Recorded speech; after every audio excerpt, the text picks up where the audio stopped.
Bon, ça y est, j'ai réussi à enlever les filtres. Bon, maintenant, il faut que je vous récupère un peu tous. Je suis désolée.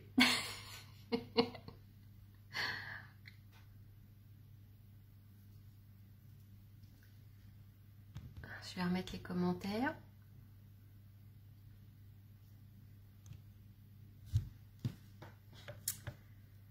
Coucou. Bon, j'ai réussi à enlever ce fichu filtre. J'ai eu du mal. Bonsoir à tous. Alors, voilà. Bon, bah écoutez, je vais commencer. Je ne sais pas si je vais réussir à voir vos commentaires. Ça va être un peu épique, je pense, ce soir. Mais bon, il faut bien commencer un jour. Donc voilà. C'est aujourd'hui. Vous allez un peu essuyer les plâtres. Donc, je voulais vous parler de l'astrologie, plus particulièrement l'astrologie traditionnelle, celle que je pratique. Il existe plusieurs types d'astrologie. Donc, il existe l'astrologie hindoue, l'astrologie karmique, l'astrologie humaniste. Voilà, moi je pratique l'astrologie traditionnelle, celle que tout le monde connaît. Donc, celle que vous pouvez lire de temps en temps dans certains bouquins spécialisés. Donc, je vais vous parler un peu des horoscopes et je vais vous dire ce que j'en pense. Je pense que certains le savent déjà. Mais donc en ce qui concerne les horoscopes et tout ce qu'on peut lire dans les journaux féminins notamment, puisque ça vend quand même pas mal de papier, les horoscopes sont généralement faits par des gens qui ne connaissent absolument pas l'astrologie. Donc c'est fait les 3/4 du temps par des journalistes. Après, c'est plutôt du texte qui est vendu comme ça pour attirer un peu les gens. Puis on est tous un petit peu le matin intéressés quand on entend horoscope. On s'arrête 2 minutes, on écoute, on dit tiens, qu'est-ce qu'ils vont m'annoncer? Et au final, enfin c'est pas du travail du tout d'astrologue. Donc voilà, c'est pour recadrer un petit peu les horoscopes et l'astrologie. Par contre, effectivement, il existe des horoscopes qui sont faits par des astrologues. Et là, ce sont des horoscopes qui sont très personnalisés. L'horoscope, lui, qu'on vous donne le matin, à la base, il est axé uniquement sur votre signe solaire. Donc, celui que vous connaissez. Le signe solaire, c'est le signe dans lequel se trouve le soleil. Donc, le signe dans lequel se trouve le soleil, c'est un point de votre thème, mais il y a 11 autres planètes, donc 11 autres points pour lesquels il faudrait s'y pencher. Et donc du coup, c'est comme si on disait, pour les horoscopes, c'est comme si on vous disait le matin, bon bah écoutez, voilà, toutes les blondes aux yeux bleus vont vivre une journée extraordinaire. Voilà.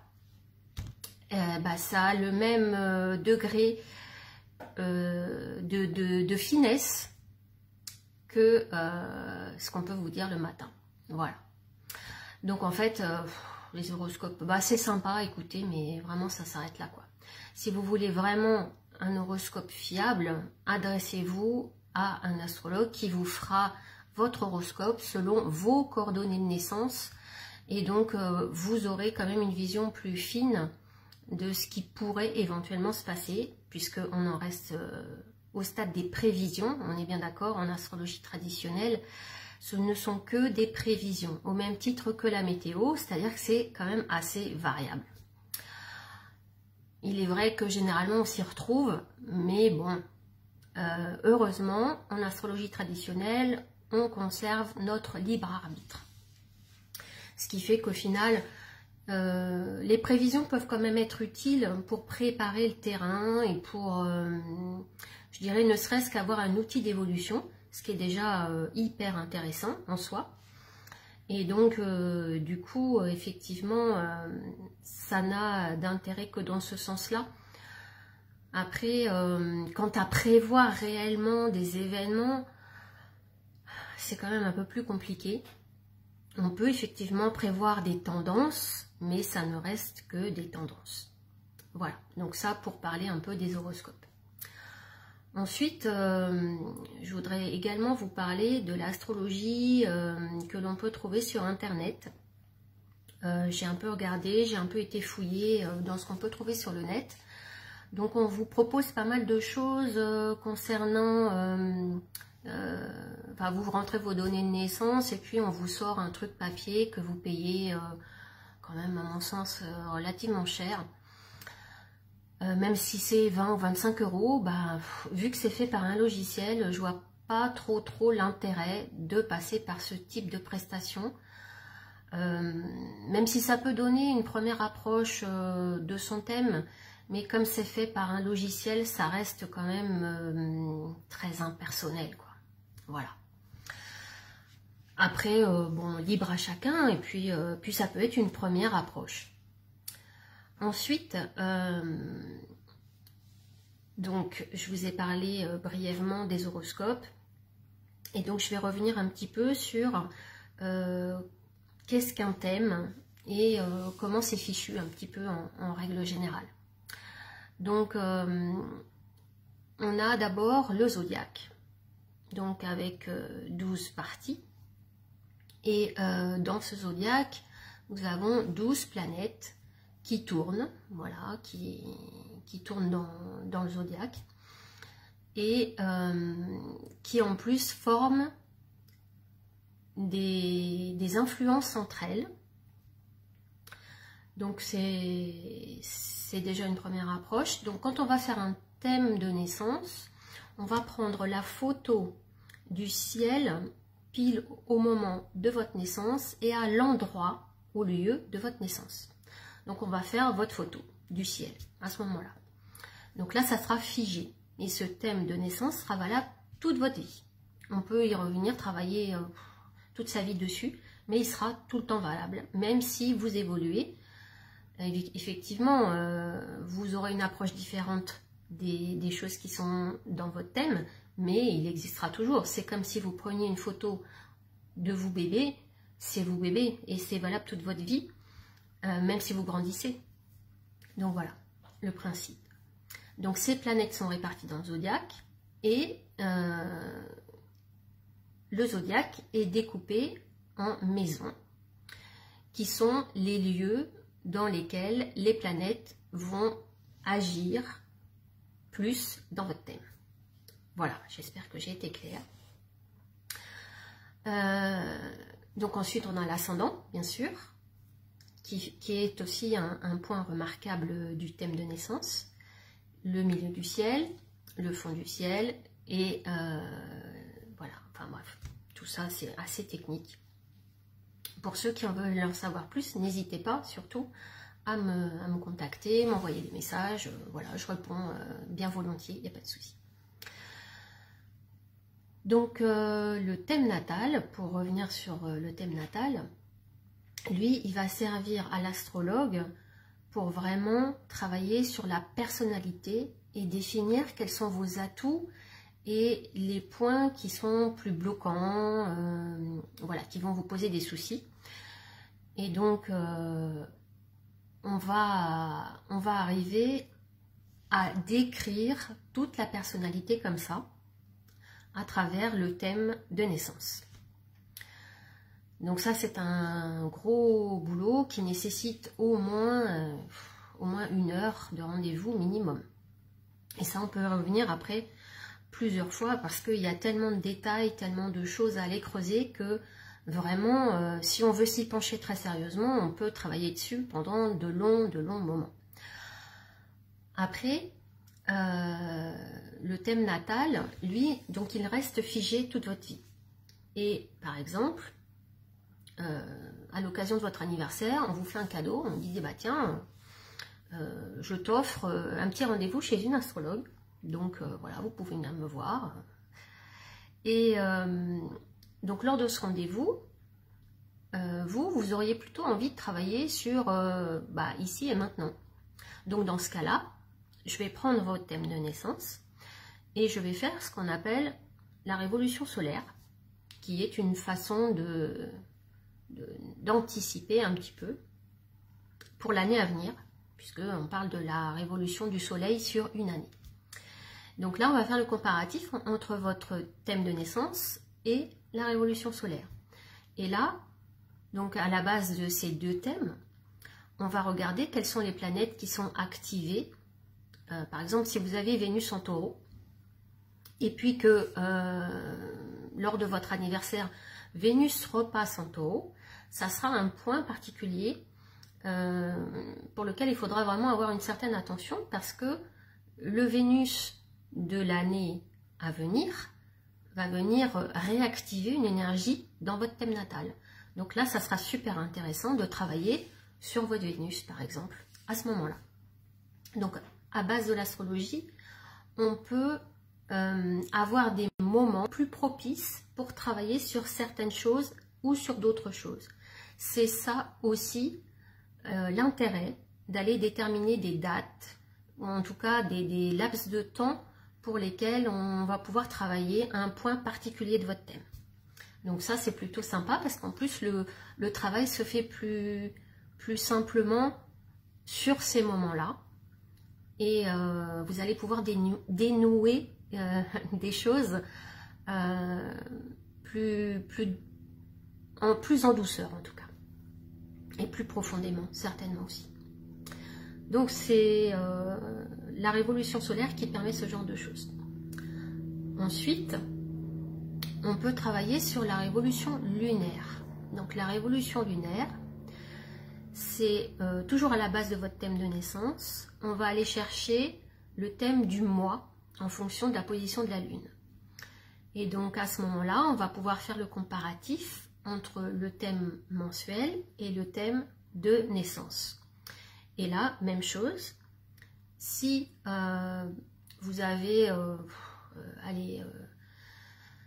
en ce moment on parle beaucoup du Verseau, donc on va dire que vous pouvez très bien avoir votre lune en Verseau. Allez, hop, la lune en Verseau. Et bien là, si votre lune, si votre lune dans votre thème lunaire revient en Verseau, ça va venir réactiver les énergies de la lune dans votre thème de naissance. Et donc, on va plutôt accentuer le travail sur l'émotionnel, etc. Puisque ça viendra parler de l'émotionnel ou de la maman, ou voilà, tout ce que symbolise la lune à ce moment-là. Donc, ça peut être un très bon moment pour travailler la lune. Voilà. Ensuite, on a également en astrologie une possibilité de faire des synastries. Alors, c'est un mot un peu barbare pour parler en fait du comparatif entre deux thèmes. C'est-à-dire, vous prenez votre thème de naissance et vous prenez le thème de votre conjointe ou de votre conjoint, et on va regarder les deux thèmes en parallèle. Et donc là, on va pouvoir en tirer certaines conclusions sur qu'est-ce que l'un apporte à l'autre, et comment la relation est installée, comment on peut mieux communiquer aussi, comment on peut arriver à améliorer la relation entre les deux. Alors soit effectivement dans une relation de couple, également dans une relation parent-enfant. Et ce qui est intéressant aussi dans la relation parent-enfant, c'est qu'on va pouvoir donner du conseil pour... Ah, ça y est, je crois que je peux afficher les commentaires. Ah, cool. Bonsoir à tous, bonsoir à ceux qui viennent d'arriver. Et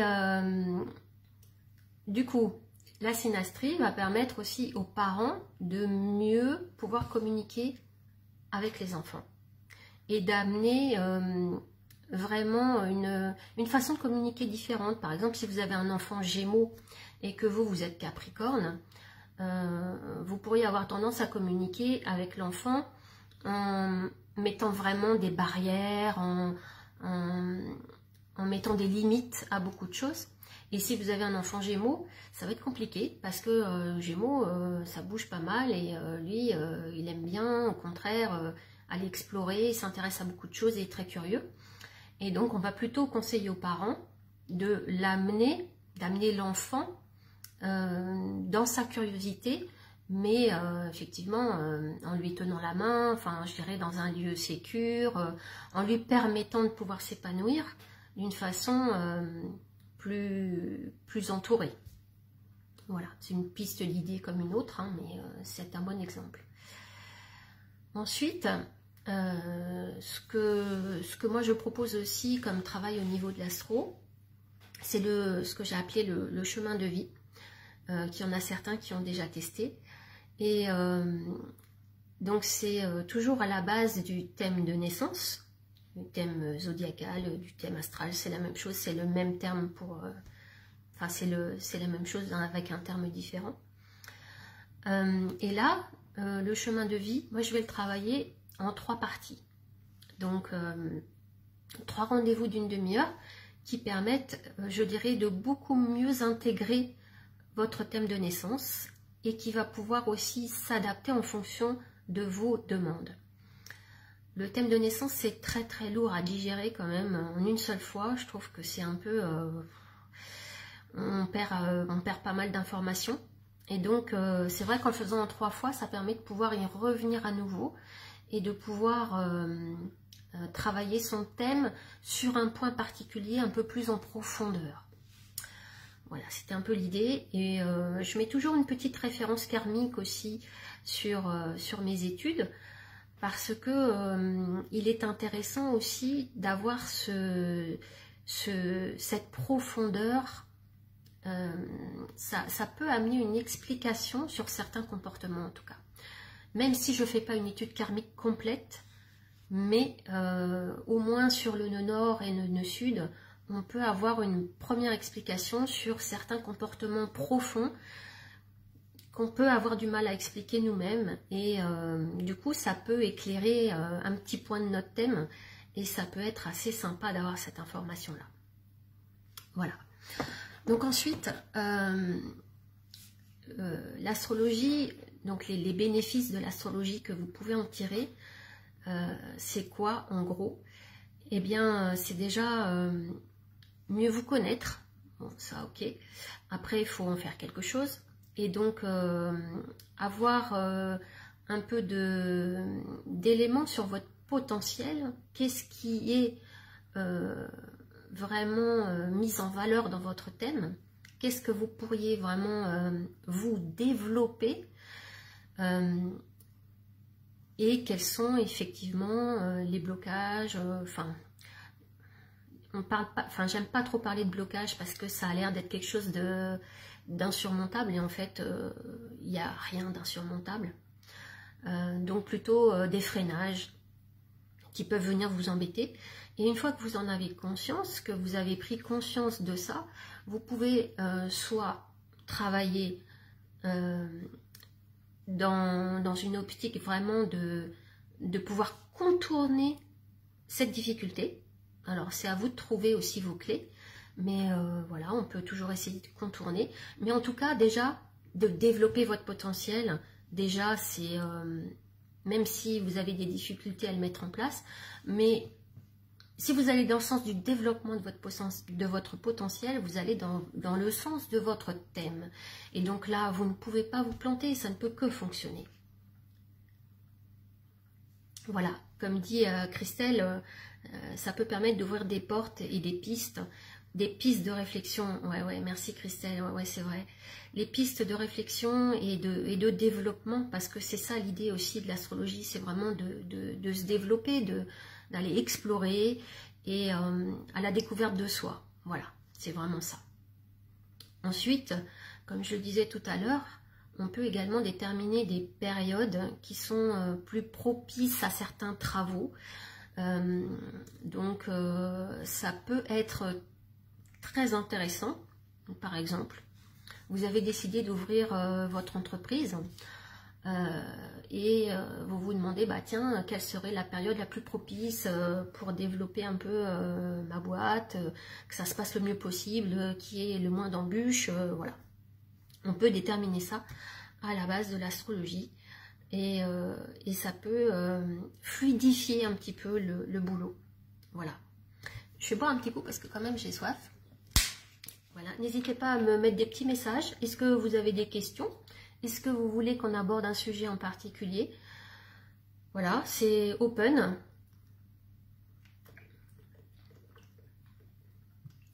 Je bois la bouteille, c'est pas très...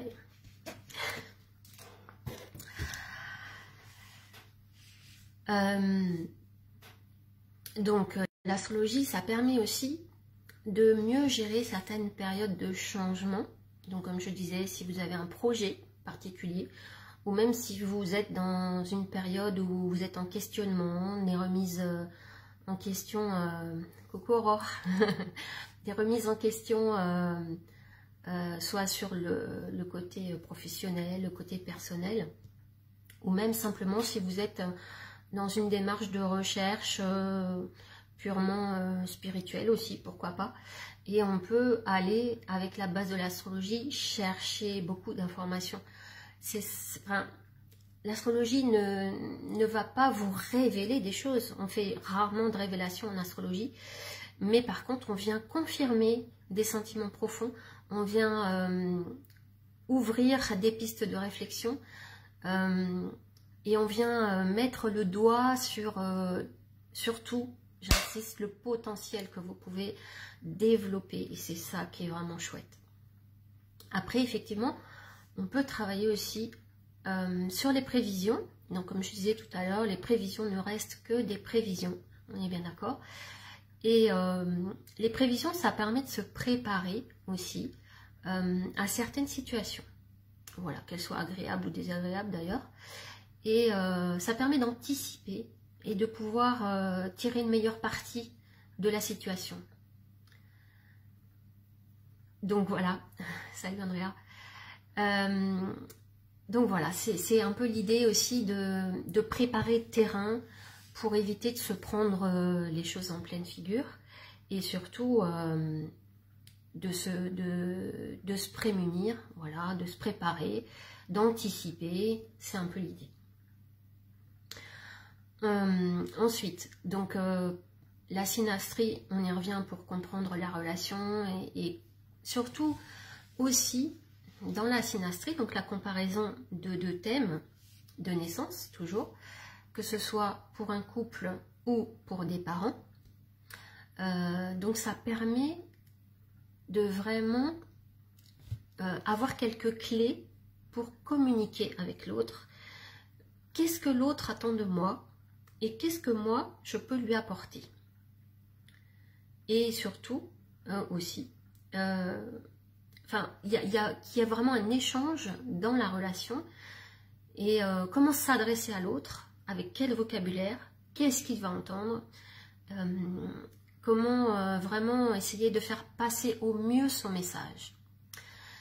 Et ça, c'est hyper important parce qu'on peut avoir des personnes qui sont vraiment en affection l'une pour l'autre, mais qui ont du mal à communiquer.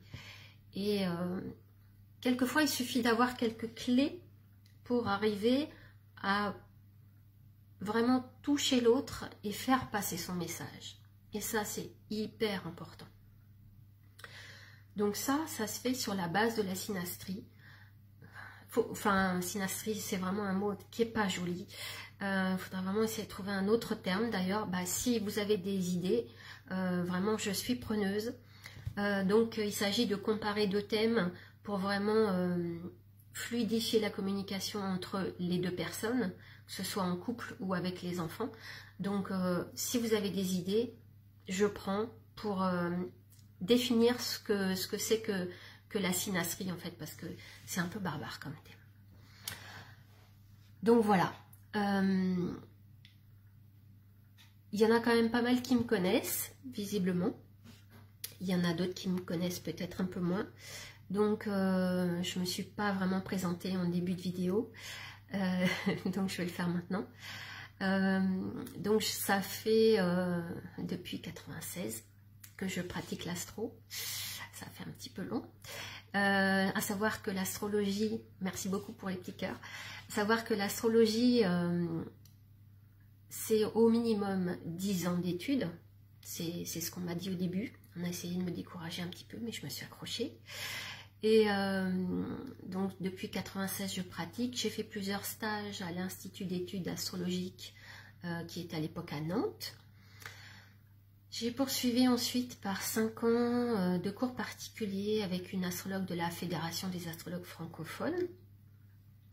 Et puis après, je me suis dit que je pouvais continuer un petit peu toute seule. Oui, c'est assez long, c'est très très long. Et j'ai également fait un stage long qui a duré 6 mois de coach. Donc ça me permet aussi de pouvoir allier les techniques de coaching avec l'astrologie. Ça, je trouve ça intéressant parce que à un moment donné, j'étais un peu bloquée dans ma façon d'aborder les thèmes. Et du coup, j'avais du mal à pouvoir un peu aider un peu plus la personne qui était en difficulté en face de moi. C'était très frustrant. Et donc je lui disais, voilà, t'as ça, gna gna, mais en fait, je savais pas comment l'aider pour en faire quelque chose. Du coup, je me suis dit que le coaching était peut-être aussi un bon moyen. Et puis au final, c'est vrai que ça a été plutôt porteur. Donc voilà. Donc, écoutez, je vais laisser un petit peu libre cours à ceux qui veulent poser des questions, peut-être. Et puis, dites-moi quel retour vous avez de cette petite présentation. Est-ce que pour vous c'est parlant? Est-ce que vous voulez que je détaille certaines choses, que je revienne sur certains thèmes abordés? Dites-moi tout. On va faire un peu d'interaction.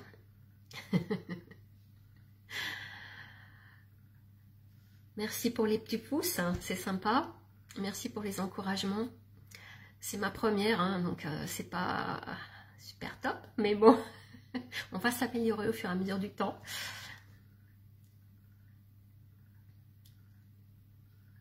Merci, merci.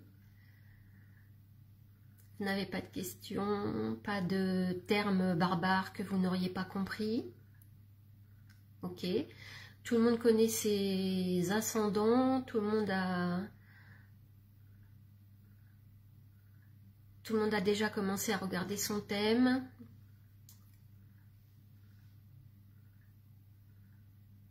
Ah, merci Frédéric, merci beaucoup. C'est sympa. Est-ce que parmi vous, il y a des gens qui ne connaissent pas leur ascendant? Auquel cas, je peux leur faire en direct. Ça serait sympa.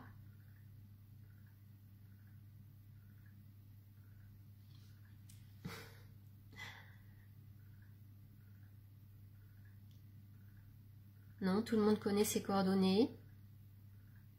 Bon, super. J'espère bien que certains d'entre vous vont me passer un petit coup de fil après pour me dire ce qu'ils en ont pensé de tout ça. Les points d'amélioration surtout, c'est ça qui m'intéresse.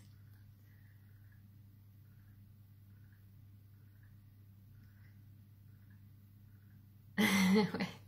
Oui, on a fait ensemble, c'est cool. Ok, bon, super. En tout cas, je vous remercie beaucoup de vous être connectés, c'est sympa. Même si je ne vous vois pas, ça c'est un peu frustrant, mais bon, c'est sympa d'avoir vos petits messages en tout cas. Je vois que vous êtes des fidèles, je vous en remercie. Mais je vais essayer de faire des vidéos un peu plus souvent, même si c'est pas trop ma tasse de thé, mais bon, il faut que je m'y mette. Voilà. Et puis, surtout, n'hésitez pas à m'envoyer des messages sur des sujets que vous souhaiteriez aborder. Voilà. Je pense qu'on a fait à peu près le tour.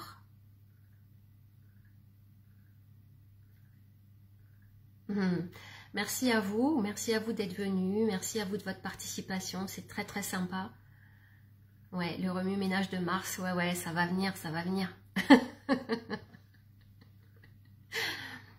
Bon, en tout cas, merci à tous. Vraiment, ça me fait plaisir. Oh, super. Merci Aurore. C'est cool. Bah écoutez, je referai quelques petites vidéos comme ça de temps en temps. Si vous avez des sujets à me soumettre, aucun problème. Je suis là pour ça, pour partager avec vous. Et puis, bah écoutez, pour une première, ça va, j'ai pas eu de problème technique. Donc, ouf. Je vous fais des gros bisous à tous. Merci pour votre participation. Et puis, à très très bientôt. Bonne soirée. Gros bisous. Ciao, ciao.